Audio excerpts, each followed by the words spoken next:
Pumalag ang ilang senador sa mga patutsyada ng mga kongresista kaugnay sa charter change. Ang isang senador may pang-asar pang video sa kanila. Nasa frontline ng balitang yan si Mean Los Baños. Walang pake? Walang ala? Ito ang tila pasaring ni Senadora Amy Marcos sa Kamara sa gitna ng issue ng People's Initiative. Sa video, nagalakupido siya at pinana ang isang lalaki sabay pakita ng papel na may mga pirma. Inilabas yan ni Senator Amy sa gitna ng iringan ng Senado at Kamara ukol sa charter change. Senador Sonny Angara tila naririndi na rin sa araw-araw na pasaring ng mga kongresista. Biro mo araw-araw, di ba parang bully yun?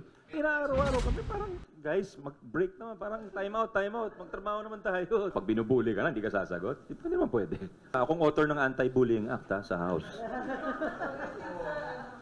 Kaya hindi kami papayag. Buwelta pa ni Angara, bakit ang ingay ng Kamara? Isinisimula naman na ang pagdinig ng Senado sa Chacha. May kasunduan na rin ang Senado ang mangunguna sa Chacha hearings para matigil na ang PI. Pero ano daw ba ang nangyari? Ginagawa na nga namin yung gusto nyo, tapos and yet, tinutuloy nyo pa rin parang iniisahan nyo yung taong bayan, iniisahan nyo kami. Kamakailan lang, siningil ng ilang kongresista ang Senado sa deadline sa Chacha na si Senate President Big Subiri raw ang nagtakda na sa Marso. Sinabi naman ngayon ni Senator Angara na chairman mismo ng Subcommittee on Constitutional Amendments na dumidinig sa charter change dito sa Senado na nakikita niyang posibleng Oktubre ngayong taon ang deadline para maaprobahan ng Senado ang mga aamyendahang economic provisions. Yan ay para maisabay na rin sa senatorial election sa 2025 ang plebisito. Pagilinaw naman ni Angara, hindi nakataga sa bato ang October deadline niya sa Chacha sa Senado. Pero sabi rin niya, mainam daw na marinig ng publiko ang painindigan ng mga kandidato sa economic Chacha. May pabirong pasaring din si Angara sa Kamara. Gusto ko maging congressman para matanggal yung Senado. Nitong Lunes lang nang hamunin ni Congressman Manix Dalipe ang mga senador na ipahayag ang kanilang posisyon sa Chacha kung pabor ba sila o hindi. Hindi yan nagustuhan ng ilang senador gaya ni Senator Cheese Escudero. Buwelta ni Senator Cheese, look who's talking. Sinagot niya rin ito ng isa pang hamon. Bakit hindi raw ang mga kongresista ang maging accountable at umami na nasa likod sila ng di umano'y Peking People's Initiative?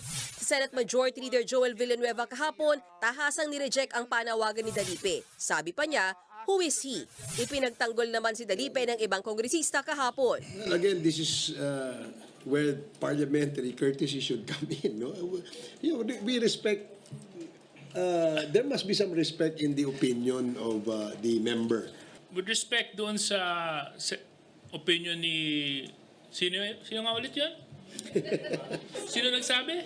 The majority leader of the Senate, sir, Senator. Sino yun? I mean, look, it was the majority leader of Congress who they know each other. This is why kami sa Congress, gusto namin i-elevate yung discussion. Pag-usapan natin yung merits nung amendments. Tinawag naman ngayong araw ni Ako Bicol Party List Representative Zaldico na masyadong mayabang si Villanueva. Inungkat din niya na dating Party List Representative si Senator Villanueva. Patutsyada niya pa at perpetually disqualified.